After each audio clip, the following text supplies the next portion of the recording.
Are you prepared to take the oath, Senator? I am.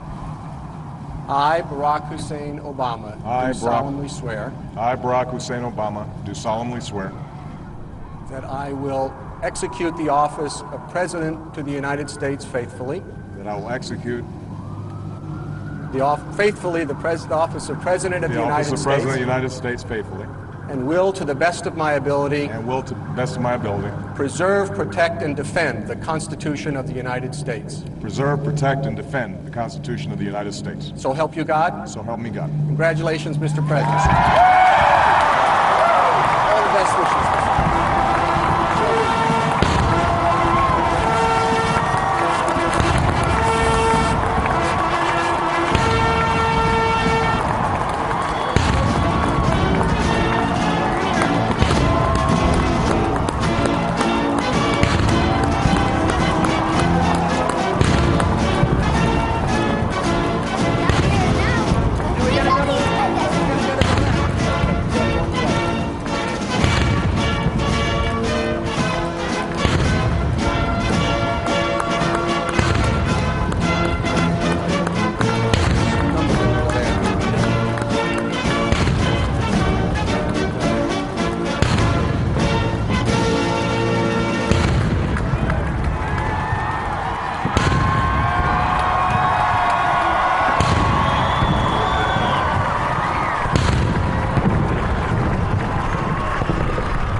The 44th President of these United States, Barack Obama.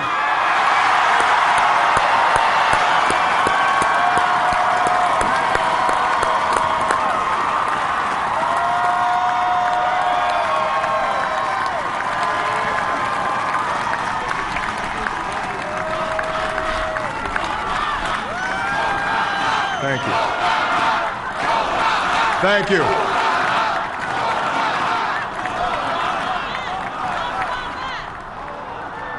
My fellow citizens, I stand here today humbled by the task before us, grateful for the trust you've bestowed, mindful of the sacrifices borne by our ancestors. I thank President Bush for his service to our nation.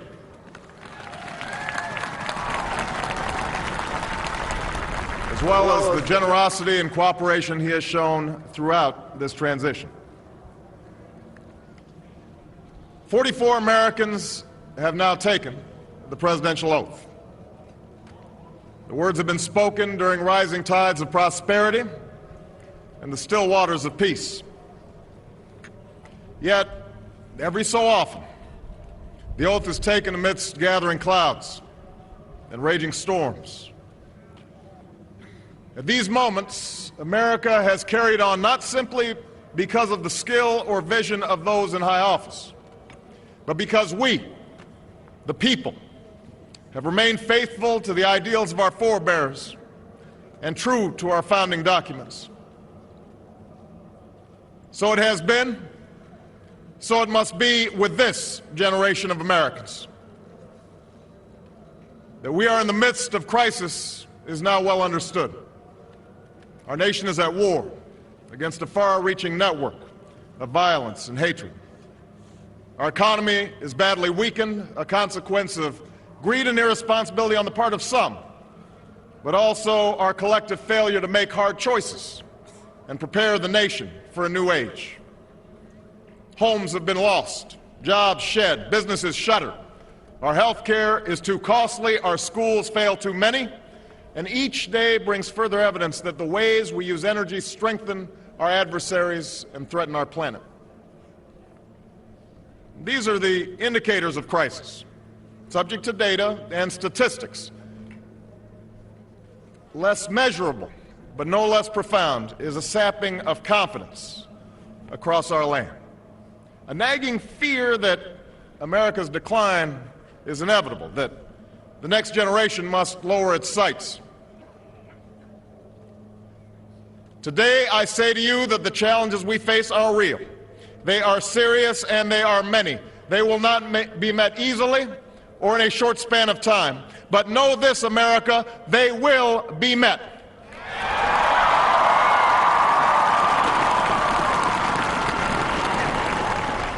On this day, we gather because we have chosen hope over fear, unity of purpose over conflict and discord.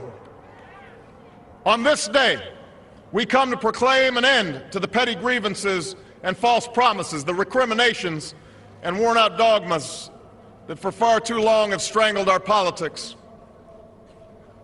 We remain a young nation, but in the words of Scripture, the time has come to set aside childish things.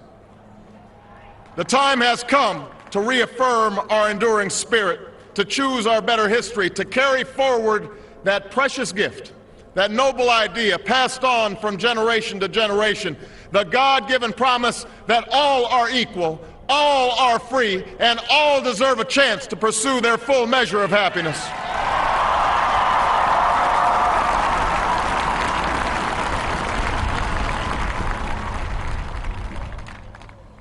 In reaffirming the greatness of our nation, we understand that greatness is never a given. It must be earned.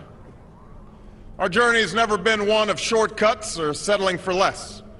It has not been the path for the faint-hearted, for those who prefer leisure over work or seek only the pleasures of riches and fame. Rather, it has been the risk-takers, the doers, the makers of things, some celebrated, but more often men and women obscure in their labor, who have carried us up the long, rugged path towards prosperity and freedom. For us, they packed up their few worldly possessions and traveled across oceans in search of a new life. For us, they toiled in sweatshops and settled the West, endured the lash of the whip, and plowed the hard earth. For us, they fought and died in places like Concord and Gettysburg, Normandy and Quai San. Time and again, these men and women struggled and sacrificed and worked till their hands were raw so that we might live a better life. They saw America as bigger than the sum of our individual ambitions, greater than all the differences of birth or wealth or faction. This is the journey we continue today. We remain the most prosperous, powerful nation on earth. Our workers are no less productive than when this crisis began.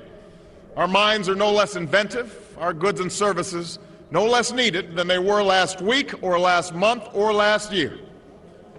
Our capacity remains undiminished, but our time of standing pat, of protecting narrow interests and putting off unpleasant decisions, that time has surely passed. Starting today, we must pick ourselves up, dust ourselves off, and begin again the work of remaking America.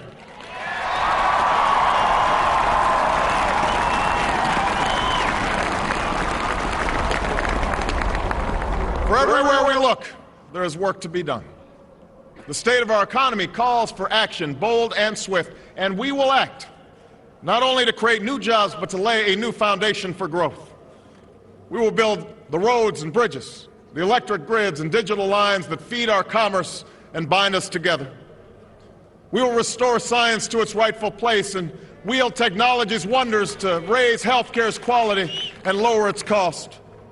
We will harness the sun and the winds and the soil to fuel our cars and run our factories, and we will transform our schools and colleges and universities to meet the demands of a new age. All this we can do. All this we will do. Now, there are some who question the scale of our ambitions, who suggest that our system cannot tolerate too many big plans.